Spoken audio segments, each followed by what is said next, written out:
বিশেষ করে আলোচনা হচ্ছে উনি আওয়ামী লীগের কয়েকজন নেতার সঙ্গে দেখা করেছেন বলে শোনা যাচ্ছে। এটা আমি বাংলাদেশি মিডিয়া এটা খুব কনক্রিট কেউ কোনো রেজাল্ট দিতে পারছে না, বাট বলছে যে প্রধানমন্ত্রীর সঙ্গে দেখা করার আগে উনি সাবের হোসেন সহ কয়েকজন আওয়ামী লীগ নেতার সঙ্গে বৈঠক করেছেন এবং উনি বাংলাদেশিদের তরফ থেকে তাকে যে নৈশভোজের আমন্ত্রণ জানানো হয়েছিল সেই নৈশভোজে অংশ নেন নাই। আপনি তো নিশ্চয়ই দেখেছেন 3 দিনের সফরে এসেছেন সার্জিও গর, মার্কিন প্রেসিডেন্ট ডোনাল্ড ট্রাম্পের দক্ষিণ ও মধ্য এশিয়া বিষয়ক বিশেষ দূত, তিনি আবার ভারতেরও রাষ্ট্রদূত। 3 দিনের সফরে আসলে তিনি কি অনেকের সাথে বৈঠক করেছেন, কি কি বার্তা দিয়েছেন বলে মনে হয়? যদিও বলা হচ্ছে বিনিয়োগে বেশ আগ্রহী যুক্তরাষ্ট্র। ধন্যবাদ আপনাকে। বিনিয়োগের কথা তো প্রকাশ্যে এসেছে, আর ফর্মালি ইনফর্মালি অনেক কথাবার্তা শোনা যাচ্ছে, সেটা কতটুকু সত্য নয় সেটা তো আর আমরা বলতে পারবো না। তবে এই ভিজিটটা খুবই আলোচিত। যেমন ধরেন তিনি এসেছেন, মার্কিন কর্মকর্তারা প্রায়ই বাংলাদেশে আসেন, এসে বিভিন্ন বাংলাদেশের অনেকের সঙ্গে তারা দেখা সাক্ষাৎ করেন। প্রধানমন্ত্রীর সঙ্গে কার্টেসি কল হয়েছে, তিনি ফরেন মিনিস্টারের সঙ্গে বসেছেন, কিন্তু তিনি ইন্ডিয়ান হাই কমিশনার যিনি এখানে আছেন তার সঙ্গে মিটিং করেছেন। এটা একটু আনইউজুয়াল, এরকম সাধারণত ঘটে না। তবে আবার আরেক দিক দিয়ে বললে এরকম মিল খুঁজে পাওয়া যায় কি না, যে তিনি যেহেতু ইন্ডিয়ারও মার্কিন রাষ্ট্রদূত, সেই কারণে তিনি বাংলাদেশে এসে ভারতীয় রাষ্ট্রদূতের, ইন্ডিয়ান রাষ্ট্রদূতের সঙ্গে, হাই কমিশনের সঙ্গে বসেছেন। বাট এই মিটিংটা তো কি বলে, এই মিটিংটা তো ইন্ডিয়াতেও হতে পারত। এটা নিয়ে আবার জামাত ইসলামী এর মধ্যে আবার বেশ কিছু গন্ধ খুঁজে পাচ্ছে, সেই কারণে তারা আবার ফর্মালি রিয়াকশনও জানিয়েছে। তার এই ভিজিট নিয়ে কিন্তু ইন্ডিয়াতেও আমি দেখলাম, ইন্ডিয়ার পত্রপত্রিকা মিডিয়াতেও দেখলাম ব্যাপক আলোচনা এই সার্জিও গরের বাংলাদেশ সফর নিয়ে।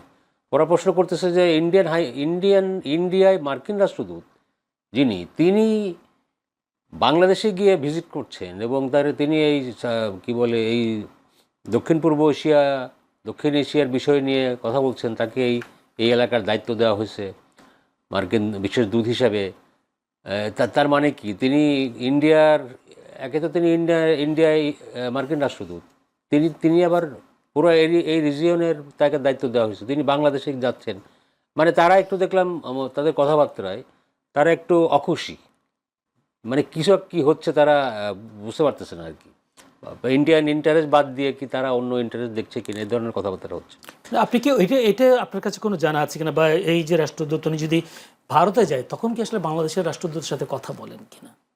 এটা আমার নলেজে নাই। আনিস আলমগীর দীর্ঘদিন ডিপ্লোম্যাটিক রিপোর্টার ছিলেন, তিনি হয়তো যদি কিছু ইনপুট দেয়নি এই ব্যাপারে, আমার জানা নেই আর কি। অসংখ্য ধন্যবাদ। একটু আনিস আলমগীরের কাছে এসেছে। আনিস আলমগীর, মার্কিন প্রেসিডেন্টের যে বিশেষ দূত তিনি আসলেন এবং সফর শেষে চলেও গেলেন। তিনি যে বার্তাটা দিয়েছেন, বলছেন বিনিয়োগ এবং সে রোহিঙ্গা সংকট সমাধানের বিষয়টিও তিনি তো বলেছেন সমাধান দ্রুত হবে, সেরকম বিষয়টাও তিনি বলেছেন। আর এই আগ্রহ হচ্ছে নতুন কোনো আগ্রহ আসলে বাংলাদেশের জন্য আছে কিনা, আপনার কি মনে হয়?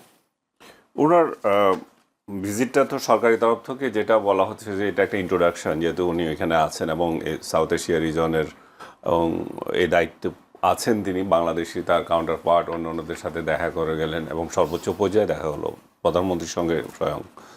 তো এটাকে প্রাধান্য দিচ্ছে সরকার, এবং আপনারা যেটা বলছেন কূটনীতিক এবং রাজনৈতিক কিছু দৃশ্যবলী তো ছিলই, যে মার্কিন যুক্তরাষ্ট্রের সঙ্গে নতুন প্রশাসনের দৃষ্টিভঙ্গি বাংলাদেশকে জানানো, এবং সেটা আমার বাংলাদেশের তরফ থেকেও সেরকম একটা কথা হয়েছে এবং তিনি বিভিন্ন রাজনৈতিক দলের নেতাদের সঙ্গে দেখা করেছেন। বিশেষ করে আলোচনা হচ্ছে উনি আওয়ামী লীগের কয়েকজন নেতার সঙ্গে দেখা করেছেন বলে শোনা যাচ্ছে। এটা আমি বাংলাদেশি মিডিয়া এটা খুব কনক্রিট কেউ কোনো রেজাল্ট দিতে পারছে না, বাট বলছে যে প্রধানমন্ত্রীর সঙ্গে দেখা করার আগে উনি সাবের হোসেন সহ কয়েকজন আওয়ামী লীগ নেতার সঙ্গে বৈঠক করেছেন এবং উনি বাংলাদেশিদের তরফ থেকে তাকে যে নৈশভোজের আমন্ত্রণ জানানো হয়েছিল সেই নৈশভোজে অংশ নেন নাই। উনি আবার বাংলাদেশের ফরেন মিনিস্টারের সাথে দেখা করার আগে ভারতীয় হাই কমিশনার যিনি এখানে আছেন ত্রিবেদী, ওনার সঙ্গে দেখা করেছেন। ত্রিবেদী আবার শুনতে পাচ্ছি, এটা আমি কনফার্ম হয়নি এখনও, আবার নাকি দিল্লিতে যাচ্ছেন। সো এবং এর মধ্যে উনি যখন এসছেন বাংলাদেশে, তখন আবার ভারতের সংসদীয় কমিটি, পররাষ্ট্র বিষয়ক সংসদীয় কমিটি তাদের রিপোর্ট পেশ করেছে, সেখানে শেখ হাসিনার রাজনীতি করা না করা নিয়ে এক ধরনের হালকা নিষেধাজ্ঞা টাইপ কথাবার্তা শোনা যাচ্ছে, যদিও এর পুরোটা রিপোর্ট যদি পড়েন সেরকম কোনো নিষেধাজ্ঞা আসলে নাই। শেখ হাসিনা তার মতো করেই কথা বলছেন। আর উনি যে বিদেশে বসে রাজনীতি বলতে যেটা বোঝায়, সেই অর্থে তো উনি মানে না মুক্ত হয়ে কোনো দিচ্ছেন না, উনি সিকিউরিটি আছেন। ওনাকে আজকেও দেখলাম সর্বোচ্চ পর্যায়ে সিকিউরিটি তাকে দেওয়া হয়েছে বাংলাদেশের সাবেক প্রধানমন্ত্রী হিসাবে, এবং এরকম বলে যে অন্য কোনো নেতা কখনো এরকম পান নাই।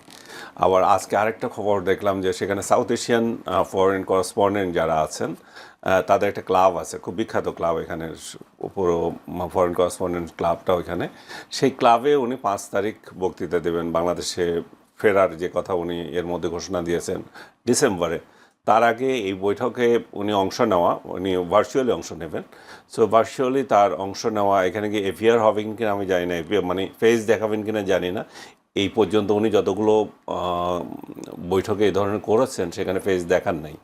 সো আমি জানি না, যদি ফেস দেখান, যদি এদের সাথে সরাসরি কথা বলেন, তাহলে সেটা আরেকটা অধ্যায় হবে যে ওইখানে নানাজন অংশ নেবে, বেশিরভাগই বাংলাদেশি এক্সপার্টরাই অংশ নেবে, এবং সাকিব আল হাসানও সেখানে অংশ নেবেন বলে প্রচারিত হচ্ছে।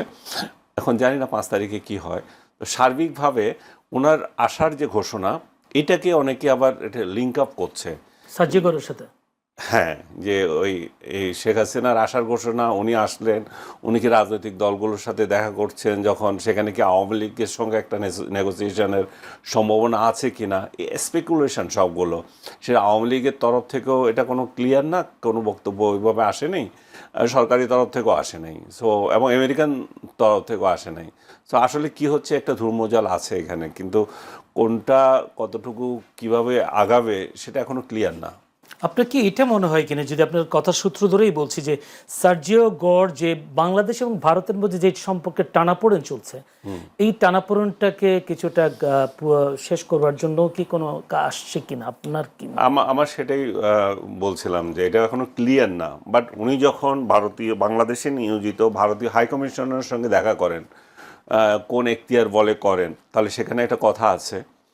আর ত্রিবেণী যদি সত্যি এখন ইন্ডিয়ায় যায় না আবার, তাহলে এটা কোনো বার্তা নিয়ে গেছেন কিনা, এটা তো একটু মাথায় আসেই, মানুষের স্বাভাবিকভাবে আসায়।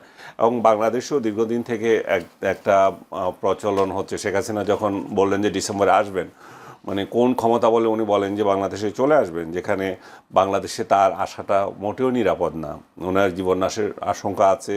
তারপরে ওনার উপর এক ধরনের রায় আছে, যে ফাঁসির রায় আছে। এই অবস্থায়ও তিনি যখন আসবেন বলেন, তাহলে এখানে বিদেশিদের হাত আছে কিনা, আর বিদেশিদের যদি হাত থাকে, যারা পেছনে নেপথ্যে কলকাঠি নাড়েন, তাহলে সেই জায়গায় 3টা দেশের নাম আসে, একটা ভারত, একটা আমেরিকা, আর একটা চীন। সেই কারণেই, যেহেতু আমেরিকা বাংলাদেশের উপর এই মুহূর্তে সবচেয়ে বেশি প্রভাব বিস্তার করছে, ইভেন ভারত আগে যেরকম প্রভাব বিস্তার করতো বাংলাদেশের রাজনীতিতে, তার থেকে শতগুণ বলতে হবে। কারণ একের পর এক আমেরিকান কর্মকর্তারা আসতেছেন, যাচ্ছেন। আমেরিকার সাথে যে একটা গোলামি চুক্তি হলো, সেটা নিয়ে ভালো কথা হচ্ছে। সো আমেরিকার এক ধরনের কলোনি হয় নাই, কিন্তু কলোনির মতো আচরণ করছে আমাদের সঙ্গে তারা, এবং তাদের বিভিন্ন শর্তাবলী, যে সমস্ত কথাবার্তা যেভাবে বলে, তো তাতে করে মনে হচ্ছে যে আমেরিকার এখানে হাত থাকতে পারে। আমেরিকায় তার যে স্বার্থে বাংলাদেশের সাথে চুক্তি করেছিল, যে সেই স্বার্থ নির্বিঘ্ন হওয়ার জন্য হয়তো আওয়ামী লীগের সঙ্গে তারাও কথা বলতে পারে। কারণ শুধুমাত্র আমি একটা চুক্তি করে গেলাম, আমি একটু আমার ব্যবসায়িক বিনিয়োগ নানা কথা চিন্তা করলাম, কিন্তু আমি চিন্তা করলাম এমন একটা দেশকে নিয়ে আমি চিন্তা করছি, সেখানে আনরেস্ট রয়ে গেল, তো তাহলে তো আমার স্বার্থটা উদ্ধার হলো না। সো এখানে হয়তো বাংলাদেশে পরবর্তী আনরেস্ট কিভাবে কমানো যায়, এখানে কিভাবে হয়তো এটা কি বলে ইনক্লুসিভ একটা পরিবেশ, রাজনীতির একটা পরিবেশ তৈরি করা যায়,